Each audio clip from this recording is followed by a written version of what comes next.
canow wanaagsan dhammaan akhyaartana daawanaysa meel kastood joogtaanba ku soo dhowaada mar kale iyo barnaamijkeennii falaqaynta qodobadan ku soo qaadanayno waxaa ka mid a dagaalkii ka socday magaalada muqdisho oo turkiga fadeexadii iyo wejigabax weyne ka gaadheen 3 gawaadhida gaashaaman ee markaasi ku faano turkigu oo lagu gubay dagaalkii shalay toole ka dhacay xamar halkaasi oo sidoo kale hadda uu turkigu markaasi uu soo diray wafdi culus maanta oo ay soo gaadheen muqdisho isagoo iska dhigaya dhexdhexaadiyayaal markaasi mucaaradka iyo dowladda fadhiidka horjoogooga uu kala dhexgelayo laakiinse turkigu waxa uu la jiraa inuu xasan sheekh meesha sii joogo laakiinse filimka wuxuu ku matelayaa inuu dhexdhexaadinayo isaga oo markaa doonaya irbad suuxisa kooxa mucaaradkeed dagaal doonka inuu markaasi ku mudo haddaba si kasta haatee maraykanka iyo wadamo kale ayaa iyagana hadda aada loogu eedeynaya inuu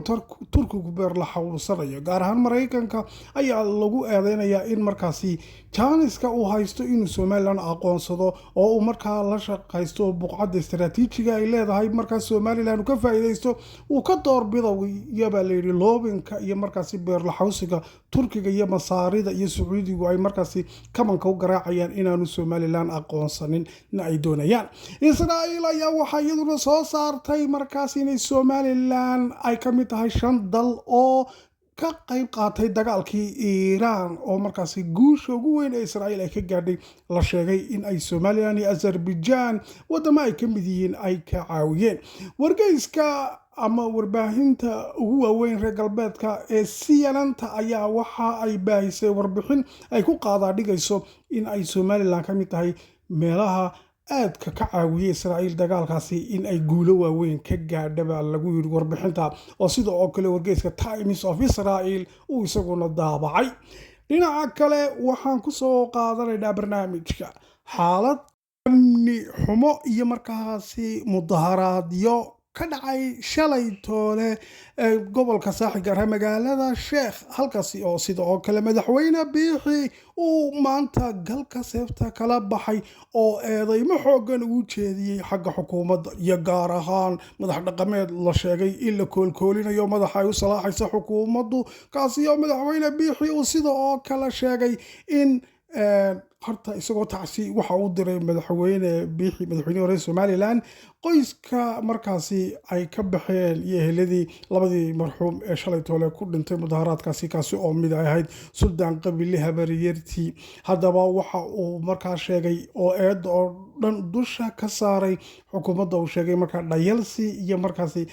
ku jiqsi in ay waday oo ay dhegaysan weyday tabashooyinka dadka markaasi tabanayay ee mudaharaadka salmiga iska waday buu yidhi kaasi oo sida oo kalena xitaa xadhiggii loo geystay suldaan qabiile oo fikirkiisuna cabiray weligiina aan qarankiisa la dagaalamin aan ka soo horjeesanin kelmad keliya too qarannimada somalilan qaladku aanu odhanin xabsiga loogu taxaabay iyadoo wuxuu yidhi raggii qaranka la dagaalamayay ee markaasi qarannimada somalilan duniyaan u tafaxaytayna uu ku eedeeyey in ay markaasi xukuumaddu madaxa u salaaxayso oo madax dhaqameed ku caanbaxay buu yidhi in ay qaranka dumiyaan ayaa madaxa loo salaaxaya buurmadow ayaa isaguna markiiba ka soo jawaabay oo markaasi layligu biyaha ayuu laabtiisa ku jira ayuu moogtay ka qayliyaabaan maqli jiray ama ka sasaa wax saasa isagu madaxweyne biixi muu magacaabin buurmadow laakiinse isla buurmadow boqorka ayaa isaguna ka soo jawaabay oo muuse iyo markaasi qabiilaba ku maydhay oo halkaasi waxaa ka dhacay dagaal afka ah faahfaahin dheer ayaan idin hayaa qodobada iyo qodobo kale ayaan ku soo qaadanaynaa barnaamijka ku soo dhowaada waa hagaag aan ku bilowno barnaamijka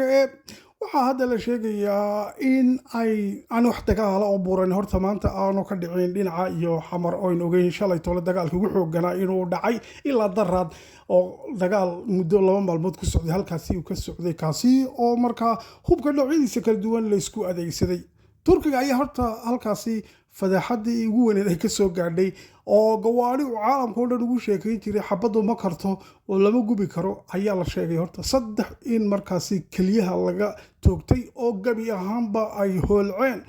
sidoo kale turkiga ayaa arkay awoodda ay leeyihiin markaa mucaaridku oo markaa haddii uu xusid xasan sheekh toos aad u taageertid gawaadhidii uu ku faanayo islahaa lama gubi karo oo markaasi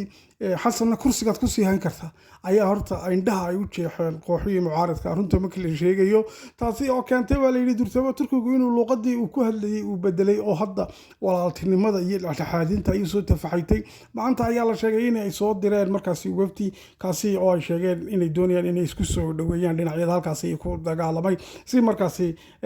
weliba xasan sheekhna ay ku qancinayaan inuu u dhagan nuglaado oo mucaaridka dhegeysto turkigu waxay u sheegeen kooxaha mucaaridka inuu walaalkood yahay oo markaa ay dee walaaltinimada idinku dhexdhexaadinayaa laakiin isagu turkigu waxaynu ognahay in baddii iyo macdantii shidaalkii wax walba oo ay soomaaliya lahayd oo dhan xasan sheekh bilaash ugu saxeexay inuu 5% faa'iidada jeebka ku shubto Erdogan taasi ayaa keentay markaa hadda turkiga markii hore yani awoodiisa islahaa awood wax ku muqoonin kartaan hadii xasan sheekh ayaa runtii gawaaridiisii la gubay ay keentay markaa inuu candhooftiisa dib u leeqo sidoo kale waxaa hadda la sheegay luuqadan uu bedelay turkigu ee markaa dhexdhexaadinta uu qaatay wadamada reer galbeedka gaar ahaan Mareykanka uu ku beer la xawsanayo iyadoo oo hadda dhaqdhaqaaq ay sameeyay Mareykanku oo ognahay safaaradiisa uu ku leeyahay xamar inay sheegeen in ay markaasi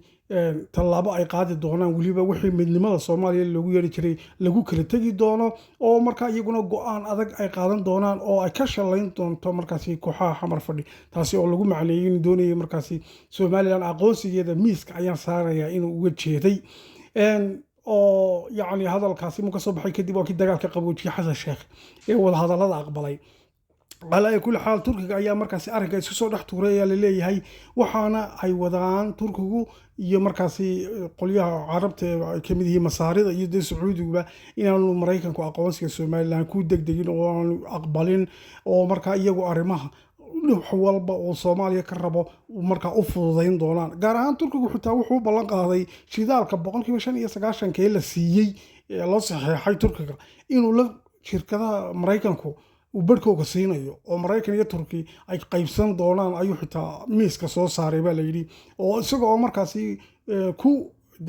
loobin sameynaya shidaalkan bilaash kale uu siibay la qaybsanaysa percentage-kaaga waan ku siinayaa oo Turkigu leeyahay Mareykanka ee Soomaaliland aqoonsan wax uga soo baxaya ayaa shaaca ka qaadaya sidoo kale moogta على كل حال إلا يا هذا Soomaaliland kama irta dhigin aqoonsiga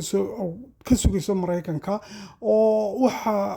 weli hadda madaxweyne Trump uu joogaa kursigiina waa fadhiyaa muddo 3 sanadood kala u haray inkasta oo doorashadii midterm-ka loo yaqaanay la gali doono bisha November taasi oo laga cabsi qabo markaa golayaasha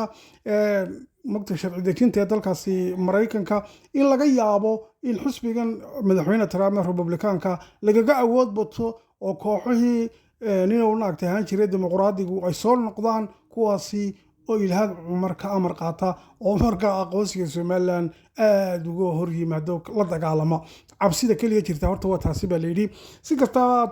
waxaa jirta hadda in dad badan oo reer Soomaaliland ay weli ka rajo dhowrayaan Mareykanku inuu ku dhawaaqi doono aqoonsiga Soomaaliland